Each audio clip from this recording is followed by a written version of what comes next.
മതപരമായ അവകാശങ്ങളിലേക്ക് നുഴഞ്ഞു കയറാനുള്ള സംഘപരിവാർ ശ്രമമാണ് വഖഫ് ബില്ലെന്നും വഖഫ് ബില്ലും മുനമ്പം വിഷയവും തമ്മിൽ യാതൊരു ബന്ധവുമില്ലെന്നും പ്രതിപക്ഷ നേതാവ് വി.ഡി. സതീശൻ പറഞ്ഞു. വഖഫ് ബില്ലിന് പിന്നാലെ ചർച്ച് ബില്ല് കൊണ്ടുവരാനാണ് ബി.ജെ.പി നീക്കമെന്നും അദ്ദേഹം NIT-യിൽ മാധ്യമപ്രവർത്തകരോട് പറഞ്ഞു.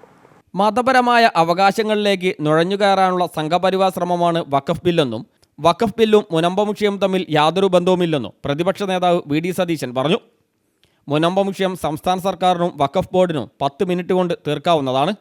മുനമ്പത്തുള്ളവരെ അവിടെ തന്നെ താമസിപ്പിക്കണമെന്നതിൽ കേരളത്തിലെ രാഷ്ട്രീയ മതസംഘടനകൾക്കിടയിൽ ഒരു തർക്കവുമില്ല. വഖഫ് ബില്ല് പാസാക്കിയതുകൊണ്ട് മുനമ്പത്തെ വിഷയം തീരുമോ എന്നും തീരാൻ അതിന് മുൻകാല പ്രാബല്യമില്ലെന്നും പ്രതിപക്ഷ നേതാവ് പറഞ്ഞു. 2 മതങ്ങളെ തമ്മിലടുപ്പിച്ച് രാഷ്ട്രീയ മുതലെടുപ്പിനാണ് BJP ശ്രമം. വഖഫ് ബില്ലിന് പിന്നാലെ ചർച്ച് ബില്ല് കൊണ്ടുവരാനും BJP നീക്കം നടത്തുന്നുണ്ട്. കത്തോലിക്ക സഭയുടെ 7 കോടി ഹെക്ടർ സ്ഥലം തട്ടിയെടുക്കാനാണ് RSS ലക്ഷ്യം. ആ ഭൂമി തിരിച്ചുപിടിക്കണമെന്നാണ് RSS പറയുന്നത്. RSS മുഖപത്രമായ ഓർഗനൈസറിൻ്റെ ലേഖനം അതാണ് വ്യക്തമാക്കുന്നതെന്നും പ്രതിപക്ഷ നേതാവ് പറഞ്ഞു. ജബൽപൂരിൽ വൈദികരെ ആക്രമിച്ചത് വഖഫ് ബില്ലിൻ്റെ പേരിൽ ക്രൈസ്തവരെ പ്രീണിപ്പിക്കുന്നവരാണ്. ക്രൈസ്തവർക്കെതിരെ രാജ്യത്തുടനീളം സംഘപരിവാർ വ്യാപകമായ ആക്രമണമാണ് അഴിച്ചുവിടുന്നതെന്നും ആട്ടിൻതോലിട്ട ചെന്നായ്ക്കളെ തിരിച്ചറിയാൻ ക്രൈസ്തവ സമൂഹത്തിന് കഴിയുമെന്നും ചർച്ച് ബില്ലിനെ കോൺഗ്രസും UDF-ഉം ശക്തമായി എതിർക്കുമെന്നും വി.ഡി. സതീശൻ പറഞ്ഞു. ഞങ്ങൾ നേരത്തെ മുൻകൂട്ടി പറഞ്ഞിട്ടുണ്ട്, എന്തുകൊണ്ടാണ് ഇന്ത്യൻ നാഷണൽ കോൺഗ്രസും ഇന്ത്യ മുന്നണിയും വഖഫ് ബില്ലിനെ എതിർത്തത്. അത് ഒരു മതത്തിന്റെ ആചാരത്തിലേക്കും അവരുടെ സംസ്കാരത്തിലേക്കും അവരുടെ സാമൂഹ്യമായ സംവിധാനത്തിലേക്കും നുഴഞ്ഞു കയറാൻ വേണ്ടിയിട്ടുള്ള സംഘപരിവാറിന്റെ ഒരു ശ്രമത്തിന്റെ ഭാഗമായിട്ടാണ്.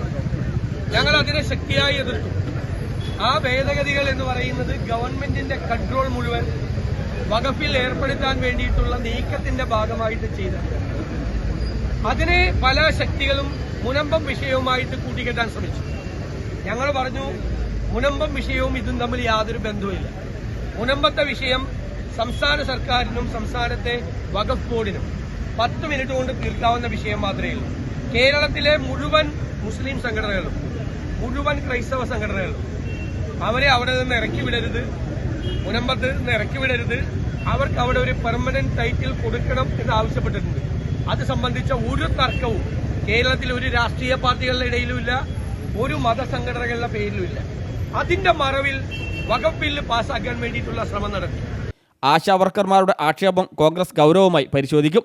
ചന്ദ്രശേഖരന്റെ നിലപാട് കോൺഗ്രസിന്റെ നിലപാടല്ല. ആശാസമരം കമ്മീഷൻ വെച്ച് അവസാനിപ്പിക്കണമെന്ന നിലപാട് UDF-നില്ലെന്നും വി.ഡി. സതീശൻ പറഞ്ഞു. ഞങ്ങൾ ചോദിക്കുന്ന, ഈ വഖഫ് ബില്ല് പാസ്സാക്കിയത് കൊണ്ട് മുനമ്പത്തെ വിഷയം തീരുമോ? തീരാൻ അതിന് മുൻകാല പ്രാബല്യമില്ലല്ലോ, തീരില്ല. എന്നിട്ടും BJP അത് രാഷ്ട്രീയമായി മുതലെടുപ്പ് നടത്തി ക്രൈസ്തവരെ പ്രീണിപ്പിക്കാൻ വേണ്ടി ശ്രമിക്കുകയാണ്. ക്രൈസ്തവരെ പ്രീണിപ്പിക്കാൻ വേണ്ടി എന്നിട്ട് 2 മതങ്ങൾ തമ്മിൽ സംഘർഷം ഉണ്ടാക്കി ആ 2 മതങ്ങളെയും തമ്മിലടിപ്പിച്ച് അതിൽ നിന്ന് രാഷ്ട്രീയ ലാഭം ഉണ്ടാക്കാൻ വേണ്ടിയിട്ടുള്ള മുതലെടുപ്പ് രാഷ്ട്രീയം നടത്താൻ വേണ്ടിയിട്ടുള്ള ശ്രമം നടത്തുന്നു. നാളെ ഈ വഖഫ് ബില്ല് വരുന്നത് പോലെ ചർച്ച് ബില്ല് വരുമ്പോഴും ഒരു മതത്തിന്റെ അവകാശങ്ങൾക്ക് നേരെ ആര് കടന്നു കയറിയാലും ഞങ്ങളുണ്ടാവും. ഈ രാജ്യത്തുടനീളം വ്യാപകമായ അക്രമങ്ങളാണ് അഴിച്ചുവിട്ടിരിക്കുന്നത്.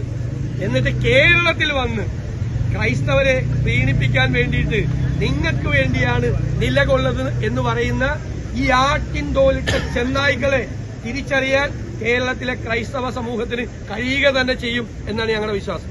News bureau NIT.